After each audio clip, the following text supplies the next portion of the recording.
ভাই আমার 1 লিটার দুধ দেন তো। এই নেন ভাই। দাম কত? 75 টাকা।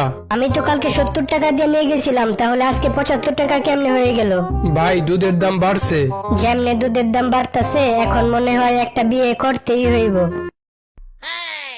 আপনি যদি বিয়ে করতে চান তাহলে 1 চাপুন, গার্লফ্রেন্ড চাইলে 2 চাপুন, আর বয়ফ্রেন্ড চাইলে 3 চাপুন। আমি বিবাহিত, আবার যদি নতুন করে বিয়ে করতে চাই তাহলে কি করব? আচ্ছা, তাহলে আপনি প্রথমে আপনার স্বামীর গলা চাপুন, তারপর 1 চাপুন। দোস্ত জানোস, আমি আমার বউরে একাই হানিমুনে পাঠাই দিছি। আমি যাই নাই, আমার অর্ধেক টাকা বেঁচে গেছে। ও এই কথা। আমি তো আমার বউরে আমার চাকরের সাথে হানিমুনে পাঠাই দিছি, আমার পুরো টাকাই বেঁচে গেছে। ভাই কিছু টাকা দিবেন, আমি কফি খাবো। এই নেন 10 টাকা। আর 10টা টাকা দেন, আমার গার্লফ্রেন্ডকেও কফি খাওয়াবো। কি ভিক্ষুক হয়েও আবার গার্লফ্রেন্ড বানাইছেন? আরে না, ওই গার্লফ্রেন্ডই আমারে ভিক্ষুক বানাইছে।